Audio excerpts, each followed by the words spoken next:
All righty. Good afternoon, everybody, and good evening to people watching from other countries. But thrilled to be here with our friend and portfolio company, Matt. Matt, thanks for joining us for a little bit. Thanks for having me.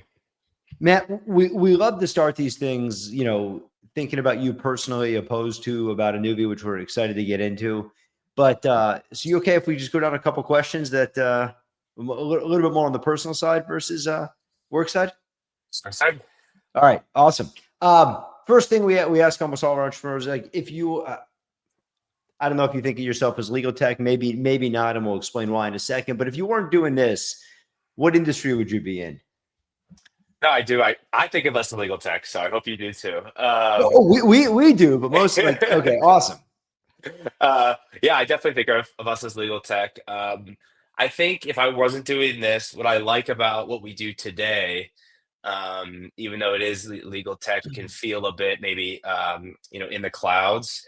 But what we do is most importantly about helping people maintain access to their healthcare. And I bring that up because I really like problems that are only one or two steps removed from like direct service value to real human beings in the real world. I'm not personally very interested in like a new database technology or a new serverless, app kind of thing that's more tech for tech. That stuff is really cool. I know great people working in those things, but I really like stuff that's kind of axe and pick problems. So I've been a little bit interested in agriculture technology. There's a really cool company out here in Denver that's automatically sorting recycling, single stream recycling using AI, things in that space, construction tech. There's a cool company here. I know some old coworkers working on. So things that are really close to the metal, so to speak, of delivering real services to real people are really interesting to me. That's an awesome answer, by the way. I've never heard like because that is an interesting framework, and I guess you get to work in a space where not only are you delivering things to real people, but you're making a horrible experience a lot better, and really improving and helping people as well.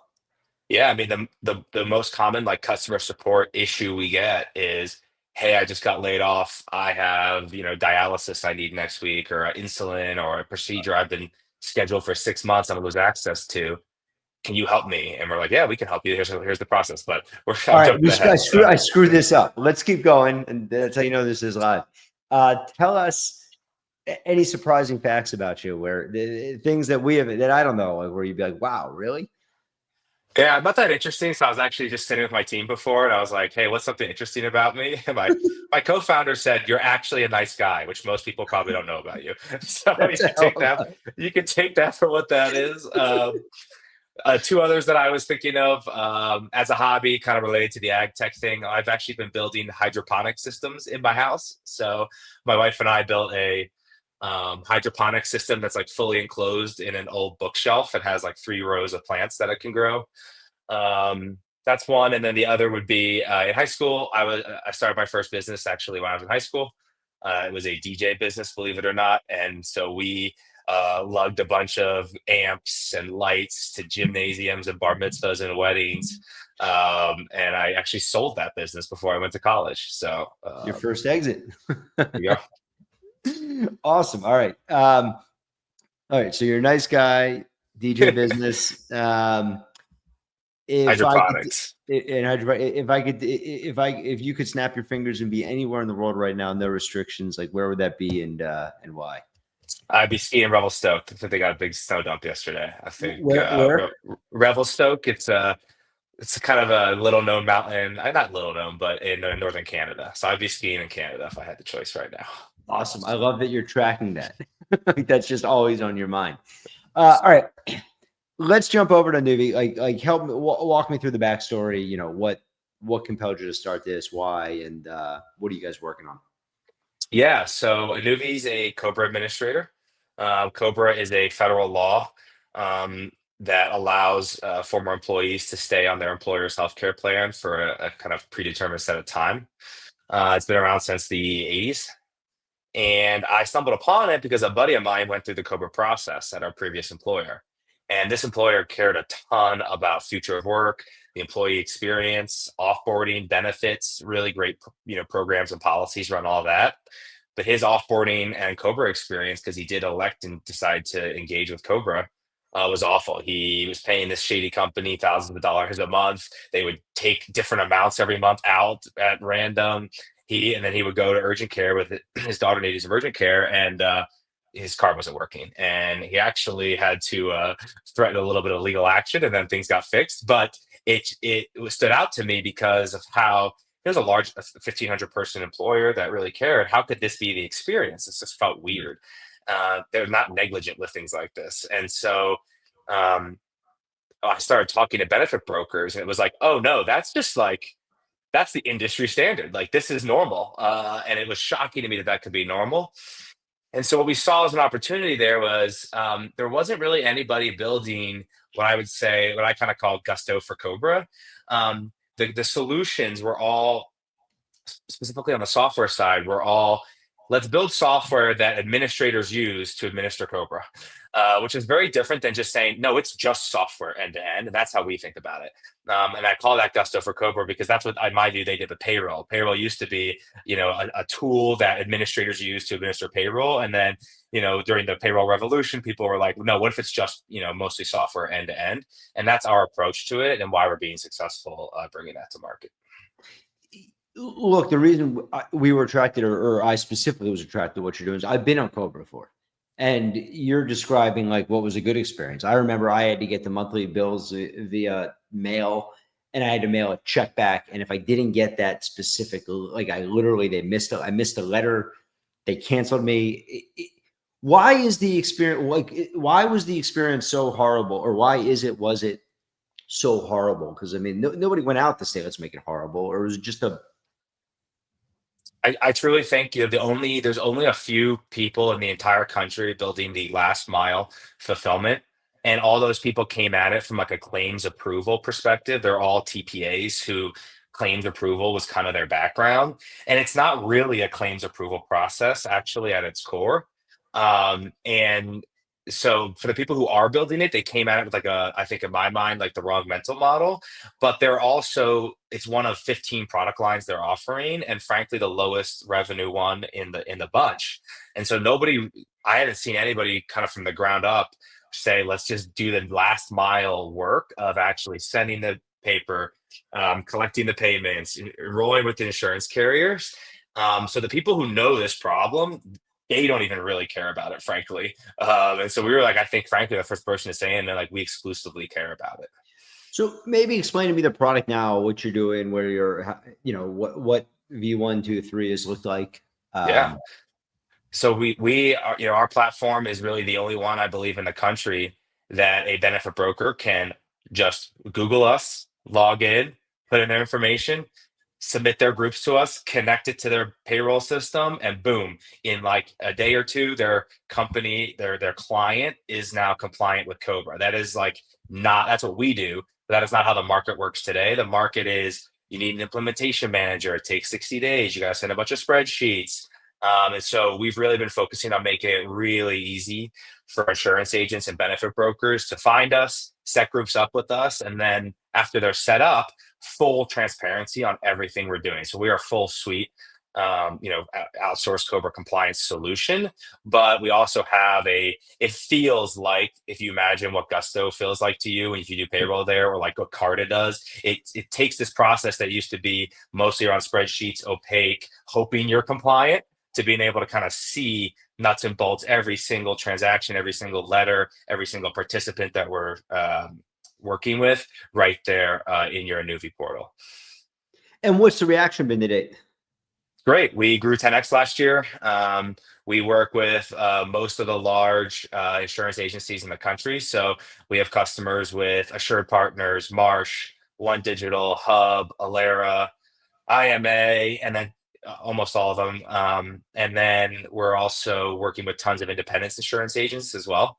So your kind of mom and pop or local family run office, as well as some larger regional players as well. And so we have over approximately 2,000 employers on the platform today in over 30 states. And so there turns out that, just being really good at one thing is actually valued still. And that's really our kind of current strategic advantage. You mentioned the construct of compliance, which I know is a big deal for you. Yeah. Maybe paint a picture as to how big of a challenge that is, and how you guys help, and where this. And then is this compliance down to a state level for a lot of these things, or is this so like you talk about 30 states? Yeah, great question. Yes, it is. So one of the things that's evolved a ton recently, I would say, is activism in state legislatures around regulations, and one of those is what we call mini Cobra or state continuation. So here in Colorado, where I live, there is a state continuation law. The idea is that that applies to employers who have less than 20 employees, whereas the federal statute only applies to employers with more than 20. Yeah. However, so that's how Colorado works. However, there are other states that have gone even further. States are allowed to regulate the, act of insurance, and they've actually gone ahead and passed regulations that apply to employers of any size. And so, an example of that would be in Illinois. If you get divorced and you're over the age of 55, you get until you're Medicare eligible, that's your COBRA period. So federal law is 18 or 36 months, but in Illinois, it could be potentially 10 years.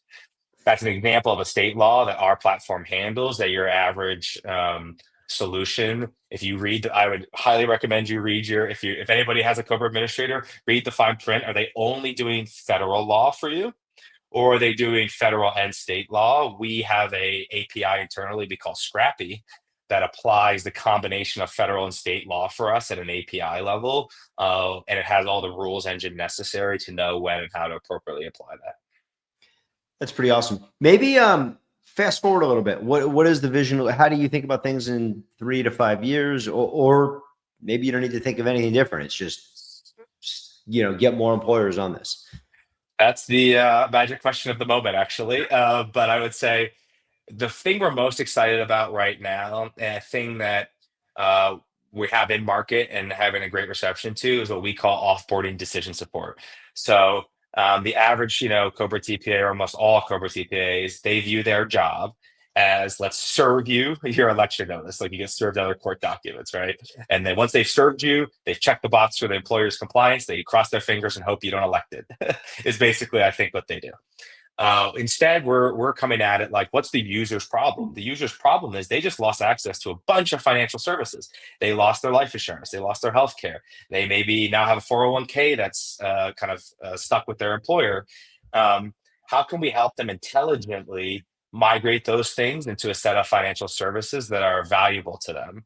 Where one of those most important ones is healthcare. So today, when a participant goes through our experience, they can see quotes side by side for Cobra as compared to state marketplace plans that when you lose your job, you get a special enrollment period into those plans. And the big thing that we're excited about there is, most people don't know this, but based on your income, you can qualify for premium reductions from state and federal programs. That those reductions do not apply to Cobra, and they do apply to marketplace exchange plans. So we're helping participants find potentially half the premium on the marketplace than they would be with Cobra. And that's a win-win-win for everybody involved. Our agents get to write that policy, which is great. So they get a little bit of revenue from that. We get the employee a cheaper policy that more fits their new financial reality. And then the employer gets to shift that risk, frankly, off their plan, which, especially for large self and level funded plans, is a strategic value creator, because there's just ballooning costs across the board for those plans these days. Yeah, that was actually my question. You said they send the docs out, and then they just hope that people don't realize that they forget. Is that financially motivated? Like, or is it more just because historically this has been such a pain in the butt and companies like yours didn't exist? All the above? Like, what? I'm just Yeah, a little bit of all of it. I don't. There have been some bad actors who I think make it hard intentionally, but I can tell you, every single company, every single HR person I've ever talked to, they want people to have access to these things. I mean, it's kind of medieval to think about the idea of, you get terminated. Let's say you get terminated the last week of the month. All of a sudden, it's the first week of the following month. You get in a car accident. You're now like destitute and bankrupt. That's not a society I think anybody really wants us to live in. So I don't think that's really the motivating factor. I really think it's that the folks who built these platforms don't have a user first and software first kind of mentality, frankly. These are really, really old platforms. that have not really been invested. And I really can't understate that enough. It's more like logging into the DMV than it is, getting your paycheck from Gusto is what the average Cobra No, business experience is like. this feels like almost like the last piece of HR tech to be modernized. Like, do you believe you just continue down the Gusto, like just a better experience, a better experience, a better experience, or like, where do you think Well, this is? Yeah, yeah, well, today we're only really helping folks kind of our first kind of offboarding decision support solution is for ACA exchange plans. We're yep, expanding that into additional product line later this year, including things like life insurance, 401k, Medicaid, Medicare. I mean, really trying to help that. There's this massive unbundling that happens when you retire or lose your job because you have all these kind of future of work benefits that you no longer have access to. Let's help you kind of figure out which ones to keep, remove, port, and make kind of be like the nerd wallet for that offboarding moment for you and kind of yep, be that trusted advisor to help you make smart decisions. I mean, you and I, you know insurance pretty well, I think, right? But like, one thing you may not think about is let's say you elect Cobra for this year, it's an 18-month policy. Next year you're going to have to get a new one. That means you're going to have two deductibles next year. You and I are smart people. I don't think about those kinds of things. That's an yeah. $8,000 mistake if you're on high deductible plan. And so let's help people who don't do insurance every day just understand some of these basic facts to find financial products that can save them thousands of dollars. So besides trying to solve this challenge, you're also on a startup journey. Yeah. Curious if we zoom out a little bit. You've been at this for a couple of years. You've really made a lot of progress, and and kind of things have been kept. The train's been on the tracks per se. Curious, like for the founders listening out there, any learnings you've had, any things you wish you would have known a couple of years, probably a lot, but anything you wish you would have known a couple of years ago? Yeah, I'll give like two answers to that. I think one thing I'm really proud of that I've had good mentorship around is we've stayed very, very, very focused on one thing. And I Yeah. think that focus has continued to pay off for us. So I would say it's really easy to kind of like, it was, right before you guys invested, it was a little bit of rough going. I don't know how much you do that, but you get kind of lost in the wilderness there. And I think it would have been easy for us to pivot a little early and we probably would be dead if we did that. We stayed focused. We found the right go-to-market motion, and it's been really successful since that moment. So I would say, stay focused very as far as you can, and don't give up.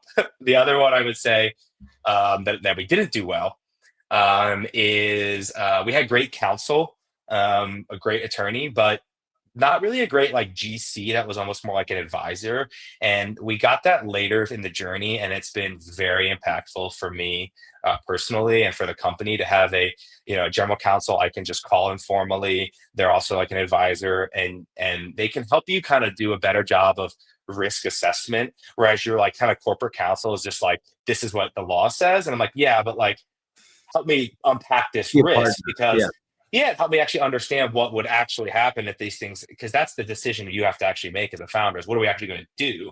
And that is a risk-based approach where one risk is your company dies because you run out of money, right? So you're kind of always balancing those risks, and having a GC that helps you understand the practicality of how these risks could come to bear and kind of be a partner with you making that decision has been a huge unlock for me personally. Yeah, there's this inherent tension when you're an early stage company because attorneys are so expensive that a lot of people are like hesitant to pick up their phone and call their attorney. And I think Yep. that, it leads to a lot of times people don't, opposed to when you find the right person that can be a true partner to you and building the business. It's pretty awesome. And my current one is really great at being like, don't worry about this, or let's call your other Yeah. counsel. And that is a really helpful just first place to go. That's been a huge unlock to me before going all the way up to the $800 an hour. For people listening now, or more importantly, because I think a lot more will listen in the future, you get an ask or two. Anything you want to ask the audience, or how can people be helpful to you? We'd love to talk to any insurance agents, payroll companies, benefits administrators, self-funded TPAs, anybody helping in the act of administering benefits. We think we can help because a lot of those folks don't want to take on the complexity of building their own Cobra administration solution. we can plug in a lot of different contexts, whether it be API, white label, you name it, and help enhance what you're already doing. So if you know anybody in those industries, we would love to talk to them, because we have a really great product. And finally, how do people reach you? Just anuvi.io. If you fill out that email, it actually goes straight to me. So if you put your email in there, I get an email. Perfect. And we're on LinkedIn via Anuvi, ANUVI. Matt, I can't thank you enough for spending a few minutes with us. Congrats on all this, the progress, and looking forward to many more successes in the future. Thank you, Zach. Thanks. Thanks everybody for listening.